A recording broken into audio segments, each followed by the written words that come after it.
why don't you just say what I'm telling you to say, Meg, or you're going to get it. We're going to ruin your effing life. That's the subtext, Meg.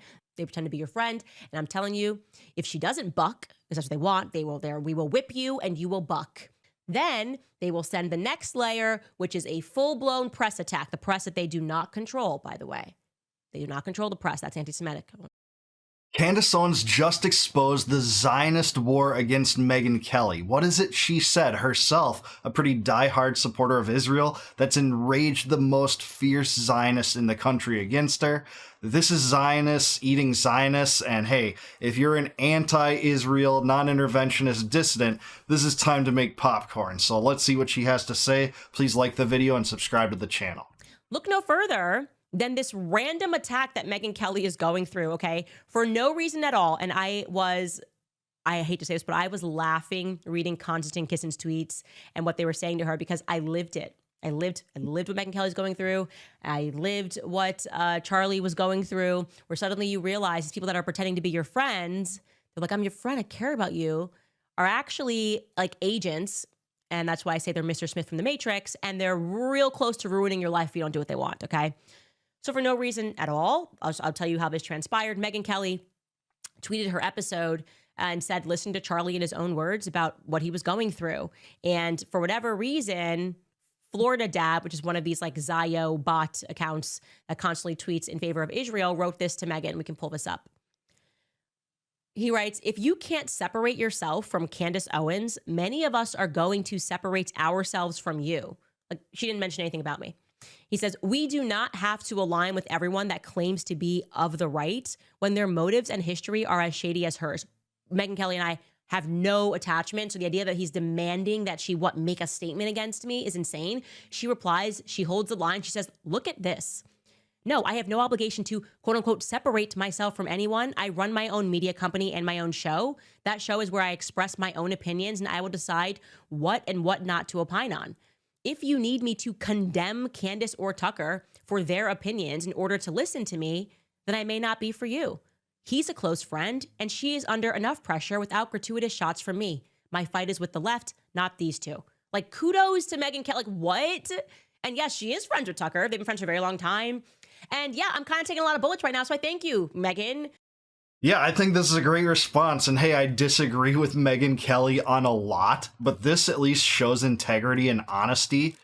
Megyn Kelly calls herself a Zionist. She's very supportive of Israel. You know, she repeats Hasbara and Zionist propaganda a lot in a lot of the segments I've seen her in, even recently.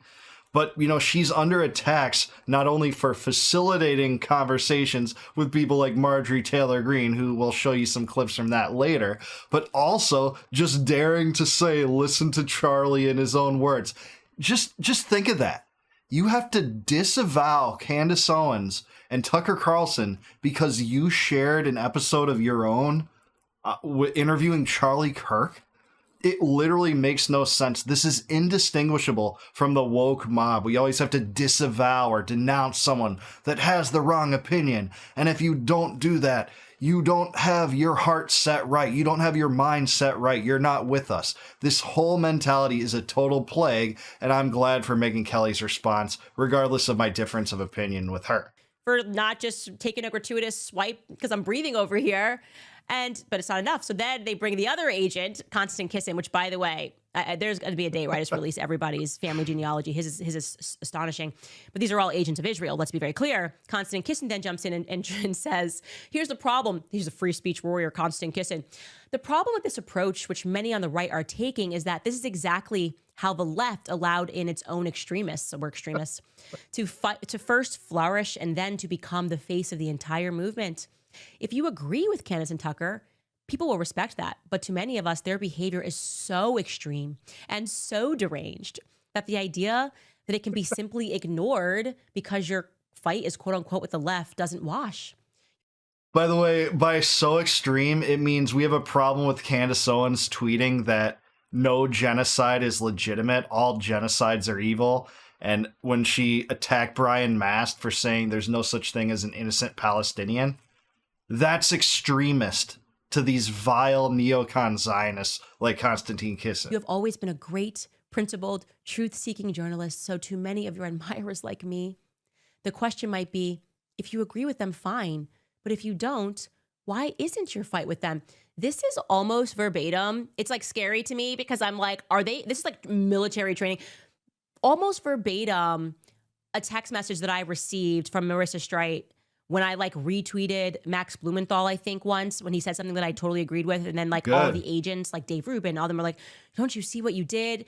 And they make you think you're going crazy, but they kind of pretend to be your friend. And you're like, what did I do wrong? Like I just said, genocide is always wrong. I just retweeted Max Blumenthal, something he said was sensible. And they come in and they're like, I understand what you're doing. I'm your friend. But I worry that other people are going to see what you're doing and not understand. And it just, I want you to be okay because we're just wondering, like, we all agree that that's bad, right? So why don't you just say what I'm telling you to say, Meg? Or yeah, just think about that. They had to kind of stage an intervention against Candace for saying genocide is always wrong. That's what they took the biggest issue with her with over the beginnings of her schism with Ben Shapiro and the Daily Wire. That was enough to rile their ire, to get them to pretend to be friends with her. That's what they're trying to do with Megyn Kelly right now, clearly so.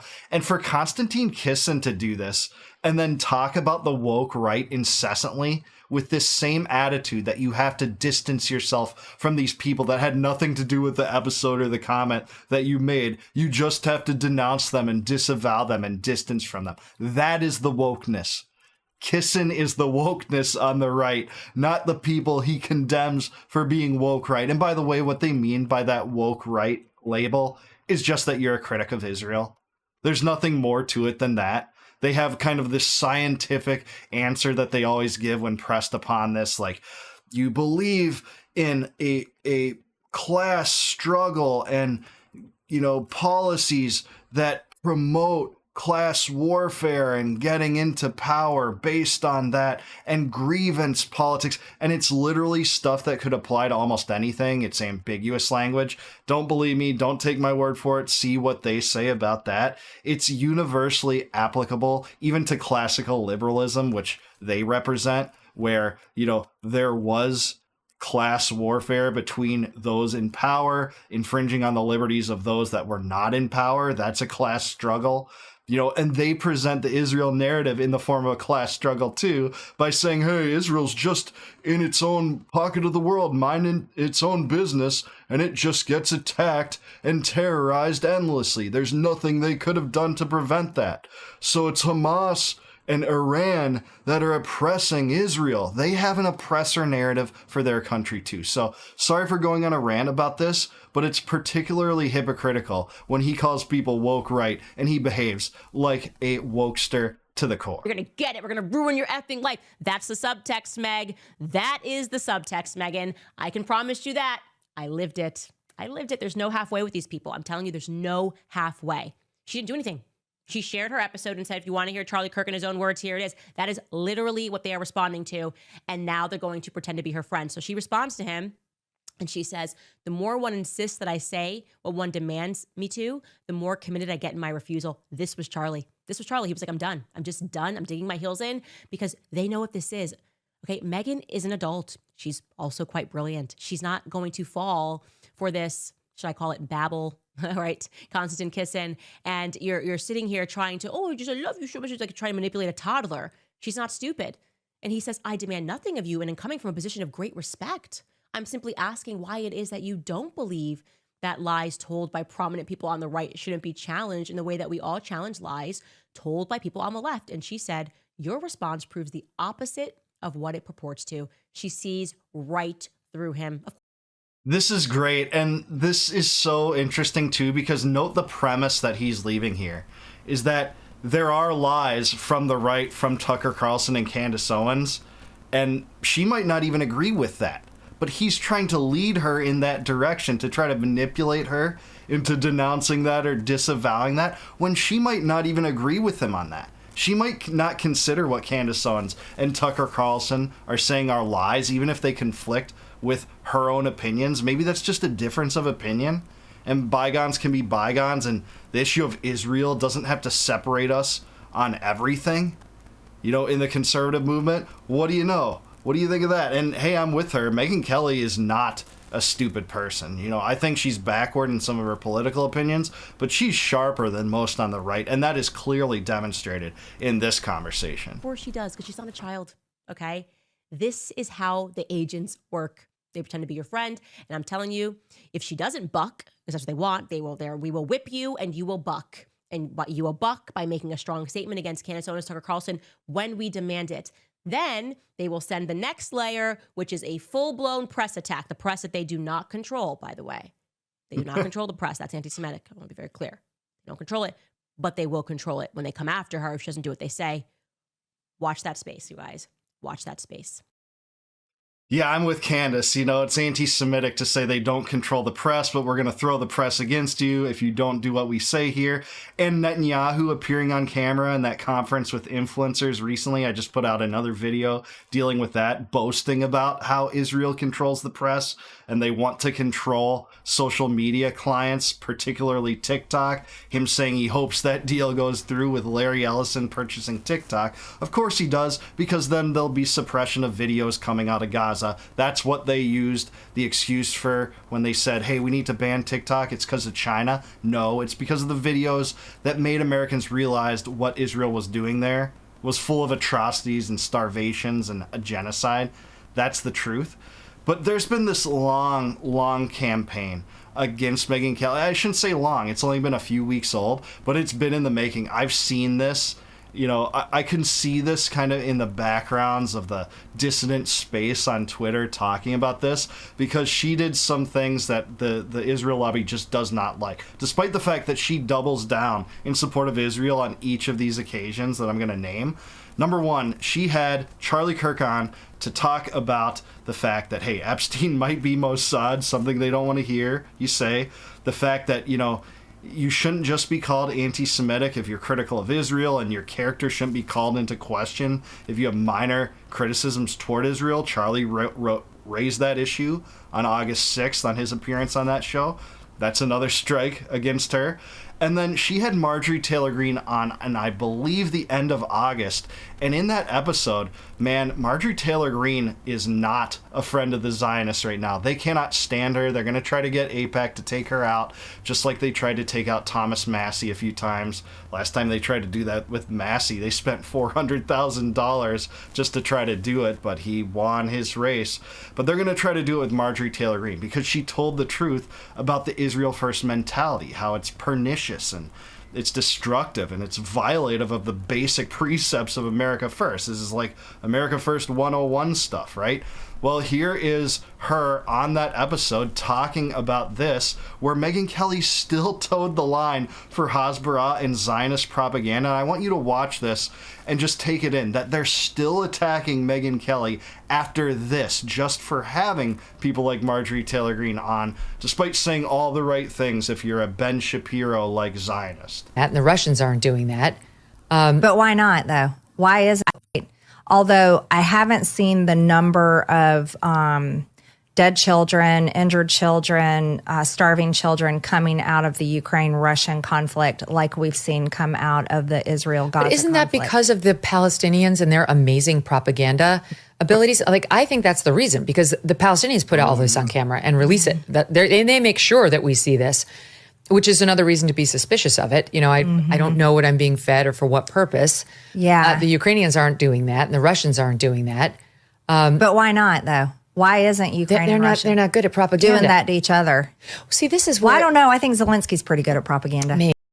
Anyways, you can see how she's just towing the Israel First line here, the Hasbara narrative, that all the pictures coming out of Gaza is just Palestinian propaganda, and not even differentiating between Palestinian innocents and Hamas.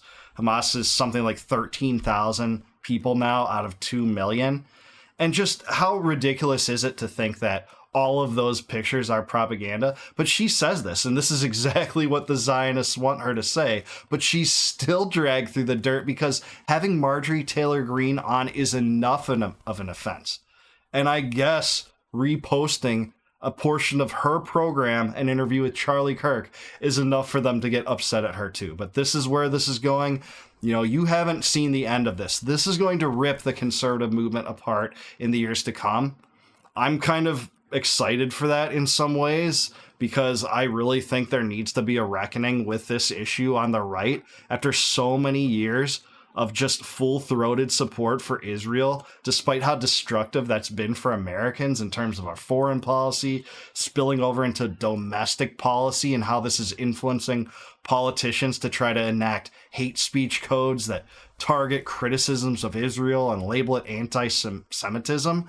This is how it destroys our own communities and our own domestic life, as well as our foreign policy, which calls for incredible debt, more inflation because the central banks print money to finance it. It's all backward. It's all part of empire building schemes that neocons have called for forever. I think there needs to be a reckoning day on the right with this issue, and Megyn Kelly is just the next person that they're targeting on the right because she's, flirting with too much of, platforming people that doesn't exactly share her Hasbara views, and that's enough. That's enough for the Zionist forces to try to attack her, take her down, pretend to be your friend like Candace is talking about.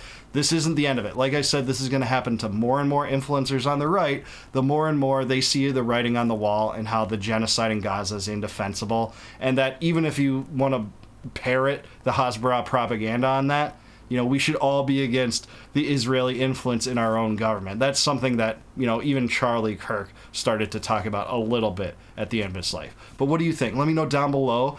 Is this indicative of a greater wave that's going to come toward conservative influencers that don't buck, that don't toe the line of the Israel First narrative? Let me know in the comments down below. Please like the video, subscribe to the channel. Also subscribe to Candace, great segment. Please consider becoming a YouTube member. If you like this video, you can click the join button below, help support the channel. And in return for that, I'll give you access to all my videos before they go live on my channel. And until I see you guys next time, no more war, no more debt, no more inflation, and no more empire. Peace out, guys. Catch you in the next one.